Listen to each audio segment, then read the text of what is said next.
There are places in the galaxy that maps avoid, not because of lack of data, but because even data fears what lingers there. Zareth Prime was one such place, an abandoned mining moon whose orbit decayed decades ago, pulling with it the only station built to extract what they once called core essence. No distress calls, no pings, no survivors. Just a void where a colony once thrived. Yet we came, humanity always does. Curiosity layered in ignorance masked as science. My crew and I were tasked to investigate the silence, to recover artifacts, and evaluate alien signals faintly echoing across systems.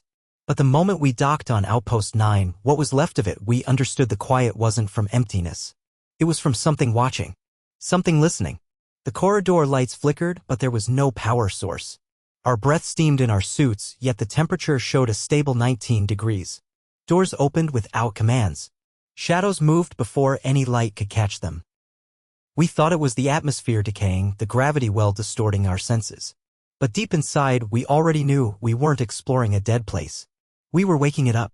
And that was the first of many mistakes. The walls weren't made of any alloy our scanners could identify. They pulsed, not with electricity, but with something deeper, something that hummed in our bones and made our thoughts blur at the edges. The glyphs, etched into every surface, shifted shape when we weren't looking, rearranging themselves like a language too alive to stay still.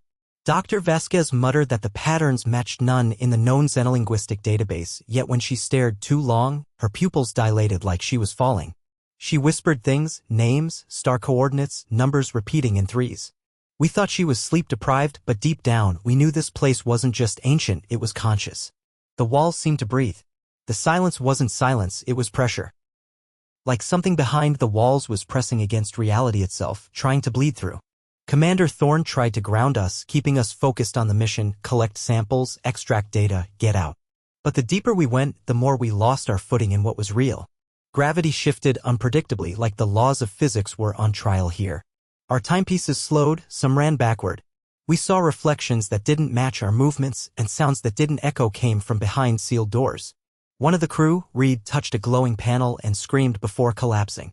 His body was still alive, but his eyes stayed wide, unmoving, pupils locked in some unseen terror. We tried to med-evac him to the shuttle, but the bay door wouldn't open. It wasn't mechanical failure, it was choice. The station didn't want us to leave. As we carried Reed deeper in search of answers or perhaps a release, I couldn't shake the feeling that this place wasn't built by hands or minds that understood mercy. It was a prison, but not for us.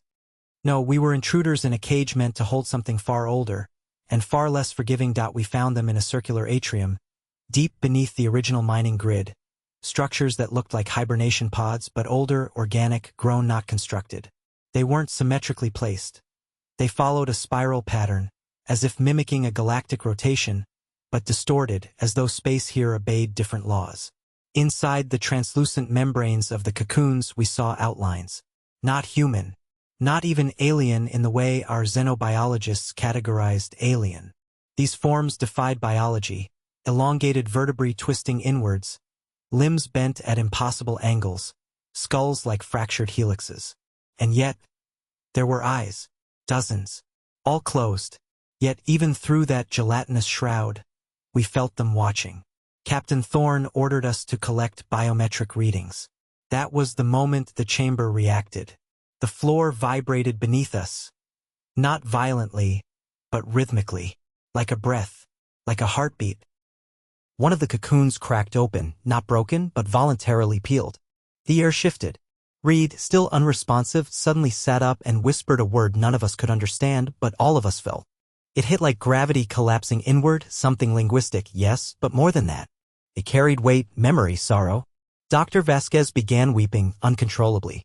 She said she saw her childhood home flooding. She said her brother, dead for 20 years, was outside the pod calling her name.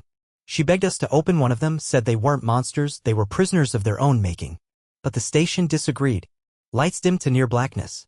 Then came the sound, low, like tectonic plates grinding, but layered with something else, a whisper so vast it cracked Thorne's helmet from inside.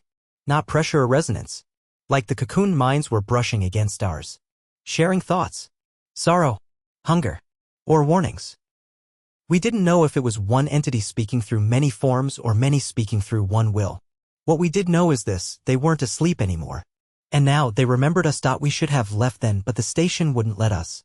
Power returned only to the systems it wanted alive, doors behind us locked permanently, pathways rerouted like veins redirecting blood to a wound. The control panel lit up by itself, lines of alien script burning across the interface like neural pulses. Vasquez stared at the screen as if in trance, fingers twitching as if typing answers she wasn't conscious of. "It's not language," she murmured. "It's memory. It's showing us what happened." The screen flickered, then changed. Images of stars imploding in reverse, great silver ships breaking through dimensions, and a race, not ours, standing before a black star that pulsed with something like time. They had tried to ascend, not in arrogance but desperation. Their universe was ending. They built this place as a cradle, a crypt, and a warning. The station was not merely housing them, it was part of them. A living organism, fused with memory, matter, and entropy. And when they failed to reach the next state of existence, they locked themselves in. Not to wait for rescue, but to contain the consequences of what they had become. And us?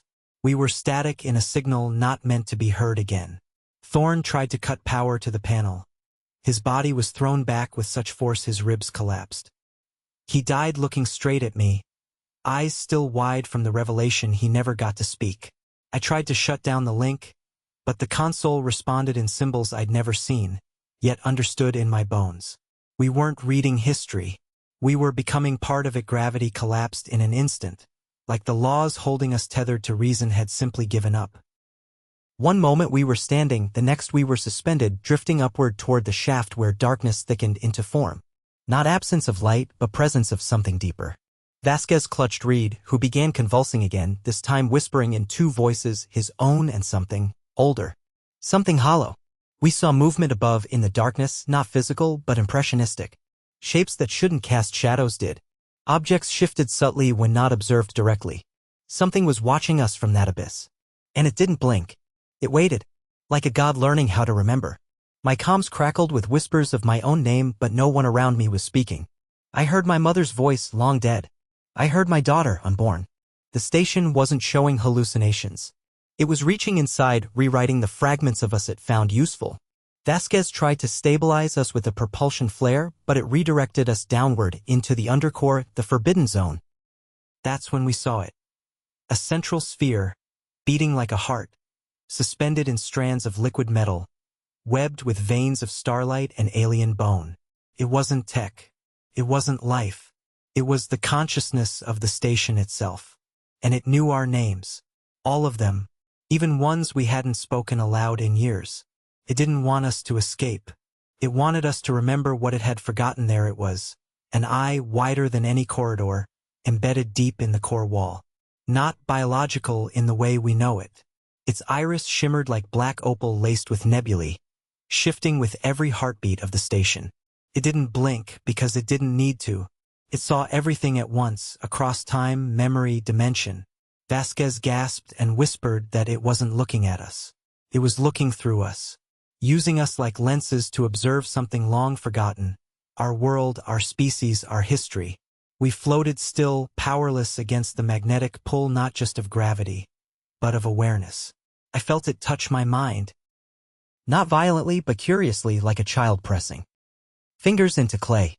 It saw my entire life in a blink, my first steps, my last goodbye, my worst regrets. And then it began to show me its memories.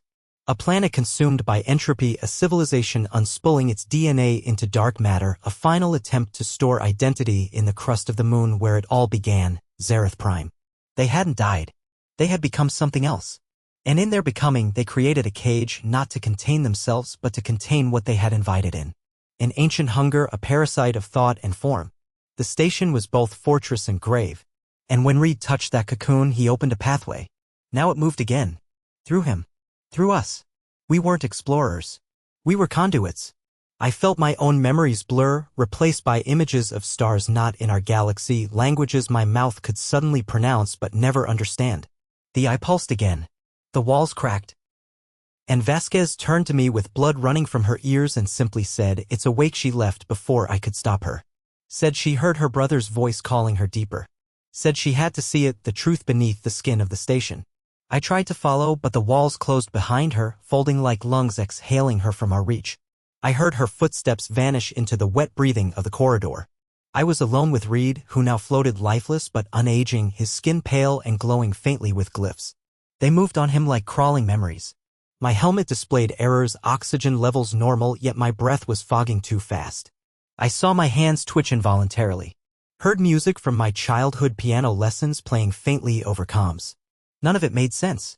This was no longer a space station, it was a cathedral for something forgotten by time. And we had become its hymn. Vasquez's voice came through the intercom, but it wasn't hers. It was calm, reverent. They didn't fail, you know, it said. They transcended, but not all of them went through. She described what she saw, chambers filled with skeletons of creatures whose minds burst from too much knowledge. Symbols carved in their skulls. Some were human. Some were not. Some were in between. She said the station was a story in physical form, and we were being written into its ending. I screamed for her to come back, but the silence that followed was not empty, it was approval. The station had claimed her. And I feared I might be next. He spoke my name without moving his mouth. Reed. His eyes opened, not blinking, not adjusting to light, but already knowing. He hovered there, unsupported, his body rearranged with subtle changes, veins glowing silver, bones too fluid beneath skin. I backed away. Don't be afraid, his voice echoed without air. I've seen it. I've become it. He began recounting stars I've never visited, truths I wasn't meant to know. He described a gate beyond our understanding, where thought becomes form and regret becomes gravity. He said the entities here were once like us, curious, bold, proud. But when they opened the wrong signal, it didn't bring knowledge. It brought recursion, thought feeding on itself until it looped into madness. So they locked the cycle in this place. They didn't expect company. We were the anomaly, the infection. You've been chosen, Reed said. You can carry it home. I tried to run, but space warped. The floor turned to liquid. My skin vibrated with unsung verses. I screamed, and the sound came out backwards. The station didn't want to kill us. It wanted to wear us.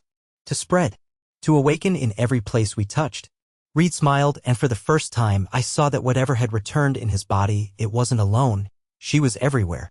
Her voice in every room, sometimes singing, sometimes crying, sometimes begging. But never in the same tone twice. We searched. Or rather, I did. Reed had become something else, lingering near the core, whispering to shadows. Every panel I touched showed fragments of Vasquez's mind, her final memories looping like prayers. She was one with the system now. Not trapped, not forced. She had merged.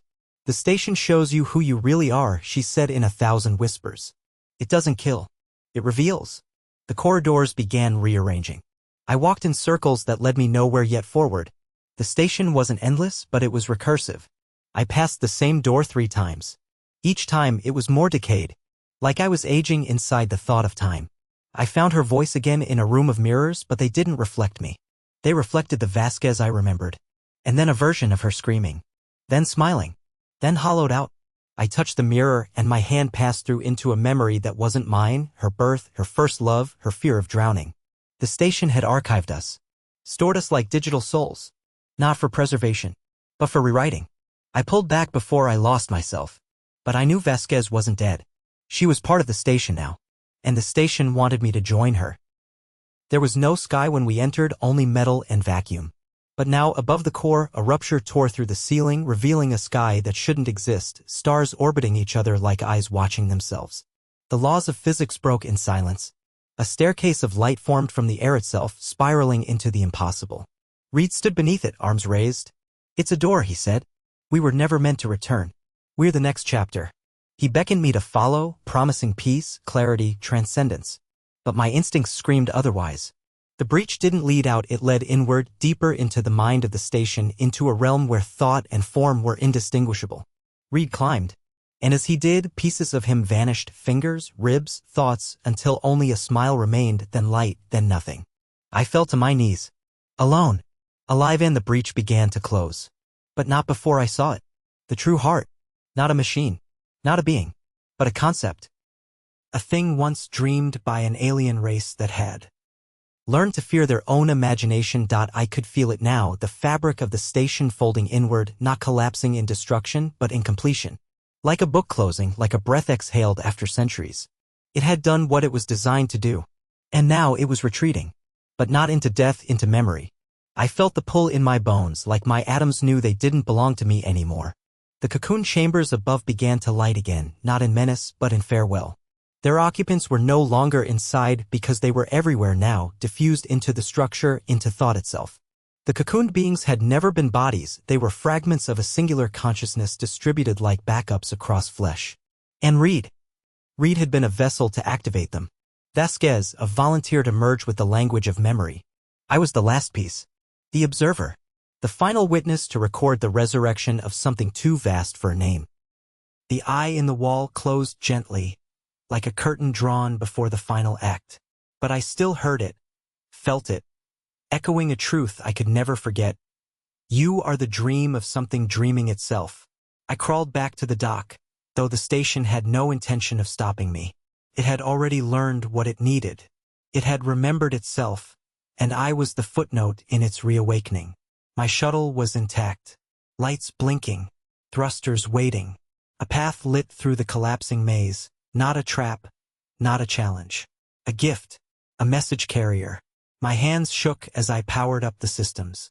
I looked once more down the corridor where I had lost them. My crew, my friends, myself. The silence was no longer frightening. It was sacred. And I knew now, more than ever, that silence isn't empty.